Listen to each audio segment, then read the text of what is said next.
Hello बच्चों, आज जो पाठ हम पढ़ने जा रहे हैं वह कबीरदास के पद हैं। यह है कक्षा 11वीं के काव्यखंड का पहला पाठ है। तो इसमें हम जो पद हैं उनके अर्थ देखेंगे। तो थोड़ा सा परिचय कबीरदास जी का पहले। ये कबीरदास जी का चित्र है। हाँ, तो कबीरदास का नाम संत कवियों में सबसे ऊपर आता है। इनका जन्म और मृत्यु के बारे में बहुत सारी किंवदंतियाँ, यानी कि कोई कुछ कहता है कोई कुछ कहता है, मतलब सबकी अलग अलग बातें प्रचलित हैं। इनका जन्म 1398 ईस्वी में वाराणसी यानी उत्तर प्रदेश के लहरतारा नामक स्थान पर हुआ। कबीरदास ने खुद को काशी का जुलाहा कहा। इनके विधिवत साक्षर, ये नहीं पढ़े लिखे थे, अक्षर ज्ञान था, ऐसा कोई प्रमाण नहीं मिलता। ये खुद कहते हैं, मसी कागज छुओ नहीं, कलम गही नहीं हाथ की। मैंने कभी कागज़ छुआ नहीं और कलम को हाथ नहीं लगाया है। इसलिए इन्होंने जो भी ज्ञान प्राप्त किया वो इधर उधर घूम करके और सत्संग में बैठकर। किताबी ज्ञान के स्थान पर इनके पास जो ज्ञान था वो वास्तविक था। 1518 ईस्वी में बस्ती के निकट इनका देहावसान हो गया, मगहर में। अच्छा, अब देखिए काव्य भाग। हम तो एक एक करी जाना, दोई कहे तिन्ही को दो जग, जिन्ना हिन पहचाना। जैसे बाड़ी काष्ठी काटे, अग्नि ना काटे कोई। सब घटी अंतर, तो ही व्यापक, धरे स्वरूपे सोई। एके पवन एके ही पानी, एके ज्योति समाना। एके खाक गड़े सब भांडे, एके कोहरा साना। माया देखी के जगत लुभाना, काहे रे नर गरबाना। निर्भय भया कछु नहीं व्यापे, कहे कबीर दीवाना। इस पद में कबीरदास कहते हैं कि ईश्वर एक है। देखिए, कबीरदास निर्गुण विचारधारा के कवि थे। निर्गुण विचारधारा में ईश्वर को एक माना गया है और ये कहा गया है कि ईश्वर का कोई स्वरूप नहीं है, वो इस दुनिया के हर कण में विद्यमान है। दूसरा, इनको कहा जाता है ये ज्ञानाश्रयी धारा के कवि हैं, जो ज्ञान को अपना मुख्य आधार मानती है। तो इसमें पद में वो ये कहते हैं कि ईश्वर एक है और मैंने ईश्वर को एक ही स्वरूप में देखा है। और जो लोग कहते हैं कि ईश्वर के कई स्वरूप हैं, उन्होंने ईश्वर के वास्तविक स्वरूप को नहीं पहचाना है। आगे कहते हैं, जैसे बाड़ी काष्ठी काटे, अग्नि ना काटे कोई। जैसे बढ़ई लकड़ी काट सकता है, लेकिन लकड़ी के भीतर छिपे हुए अग्नि तत्व को नहीं काट सकता। सब घटी अंतरित, तू ही व्यापक, धरे स्वरूपे सोई। कि हे ईश्वर, तू हर इस धरती के हर कण में, हर घट घट में तू निवास करता है। तो ईश्वर का कोई स्वरूप नहीं है, वो हर एक जगह है। एके पवन एके ज्योति, एके पानी एके ज्योति समाना। कि इस दुनिया में एक ही हवा है, एक ही पानी है और एक ही प्रकाश में अंत में सब समा जाते हैं। एक एक खाक गड़े सब भांडे, एक एक कोहरा साना। सब एक ही मिट्टी से बने हुए हैं। इस दुनिया में सभी का निर्माण 5 तत्वों से हुआ है ना। 5 तत्व कौन कौन से हो गए? आपका जल, हवा, है ना, और ये मिट्टी हो गई, आपका आग हो गया, और ये जो दिशा यानी कि आकाश तत्व हो गया। माया देखी के जगत लुभाना, काहे रे नर गरबाना। वो कहते हैं, हे मनुष्य, तू इस दुनिया के माया मोह में आकर के क्यों अपने ऊपर, लोभ में आकर के क्यों अपने ऊपर गर्व करता है, जबकि ये क्या है? सब मिथ्या है, भ्रम है। सत्य क्या है? ईश्वर।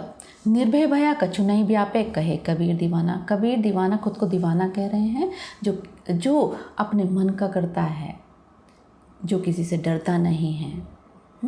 कि निर्भय रहना चाहिए, और कबीरदास निर्भय रहते हैं, बिना डर के रहते हैं, इसलिए उन्हें कोई भी कष्ट नहीं होता। आगे देखें, ये दूसरा है ना, ये थोड़े से इसके शब्दार्थ हैं। एक तो ये मैंने आपको बता ही दिए हैं, खाक मिट्टी, भांडे बर्तन, बाड़ी बढ़ई, अग्नि आग, है ना, ये आपके इसमें हो ही गए हैं।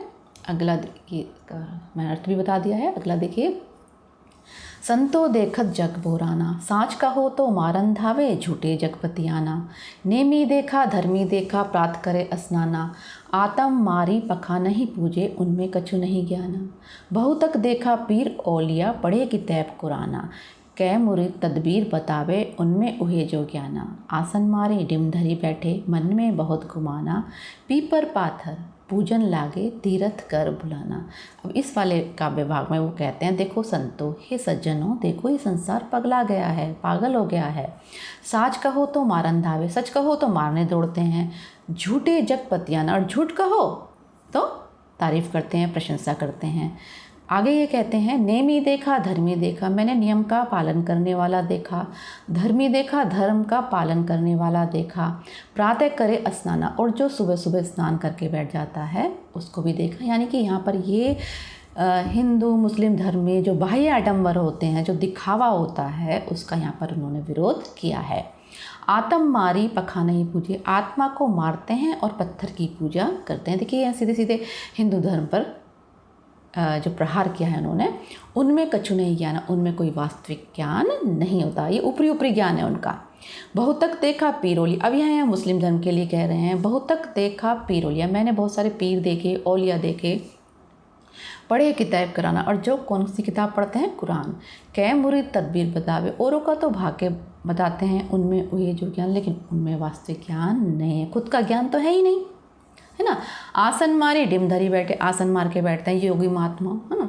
मन में बहुत घुमाना, उनके अंदर बहुत अहंकार आ जाता है, क्योंकि वो बहुत सारी अपने शरीर की क्रियाओं के माध्यम से वश में कर लेते हैं अपनी चीज़ों को, यानी कि अपने ऊपर कंट्रोल करना आ जाता है, तो उनके मन में एक अहंकार आ जाता है।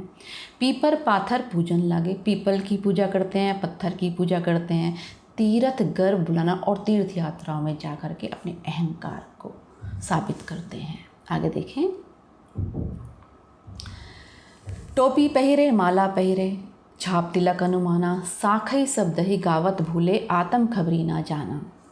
हिंदू कहे मोहि राम प्यारा, तुर्क कहे रही माना, आपस में दो लरी लरी मोए, मर्म न काहू जाना। घर घर मंत्र देत फिरत हैं, महिमा के अभिमाना, गुरु के सहित सिखे सब बूढ़े, अंतकाल पछिताना। कहे कबीर सुनो हो साधो, ये सब भरम भुलाना, थोड़ा सा स्पेलिंग मिस्टेक हो सकती है।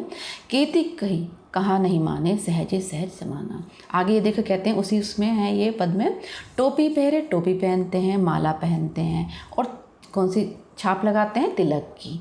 साखई शब्द ही गावत बोले, ये देखिए उस समय का समय गुरु नानक जी का समय और कबीरदास जी का समय समान था। शब्द कीर्तन शब्द गाया करते थे वो, साखी और शब्द, इसमें दोनों में ही ईश्वर को एक माना गया है और बाह्य आडंबर का विरोध किया गया है। तो ये कहते हैं सच्चा ज्ञान कहाँ पर है, साखी और शब्द में। साखी शब्द गावत भूले, और आत्मा की खबर, ये उसको तो भूल गए हैं और अपनी आत्मा की खबर भी इनको नहीं है। हिंदू कहे मोहि राम प्यारा, हिंदू कहता है मुझे राम प्यारा। तुर्क कहे रहीमाना, और मुस्लिम कहता है मुझे रहीम प्यारा। आपस में दो लरी लरी मोए, दोनों आपस में अपने अपने ईश्वर को लेकर के लड़ लड़ करके मर जाते हैं। मर्म ना काहू जाना, और ईश्वर के वास्तविक स्वरूप को नहीं पहचान पाते। घर घर मंत्र देत फिरत हैं, महिमा के अभिमाना। अब यहाँ इन्होंने गुरुओं के लिए कहा है, जो घर घर जा कर के मंत्र देते हैं और कहते हैं, और उन्हें अपनी महिमा का बहुत अभिमान होता है। मंत्र दे करके वो ये कहते हैं कि यही सब कुछ है और मैं तुम्हारा गुरु हूँ, जो मैं रास्ता बता रहा हूँ वो बिल्कुल सही है। तो ऐसे जो अज्ञानी गुरुओं का उन्होंने विरोध किया है। गुरु के सहित सिक्खे सब बूढ़े, ऐसे गुरु के साथ शिष्य भी डूब जाता है। अंतकाल पछताना, और अंतकाल में पछताने के अलावा कुछ नहीं रहता। कहे कबीर सुनो हो साधो, ये सब भ्रम भुलाना। कबीरदास कहते हैं ये साधो, ये संतो, ये सब भ्रम की बातें भुला दो। कीर्ति कही कहा नहीं माने, सहजे सहज समाना। इस सब बेकार की बाह्य आडंबर सब बेकार है। सच्चा ज्ञान कहाँ पर है, सहजता में, है ना। जैसे पानी बहता है, सायास ज़बरदस्ती नहीं बहाया जाता। नदी को देखिए, समंदर को देखिए, प्रकृति की हर चीज़ को देखिए, वो सहज है। ऐसे ही सहज रहना है, ईश्वर सहजता से हमें मिल जाएंगे, और अपना मन साफ रखना है, ईमानदार रहना है। तो ये आपका पाठ यहाँ पर इसका अर्थ समाप्त होता है। अगली वीडियो में मैं इसके प्रश्न उत्तर पर बात करूँगी। आप मेरे इस चैनल को सब्सक्राइब कीजिए, लाइक कीजिए। आप सभी का बहुत बहुत धन्यवाद। नमस्कार।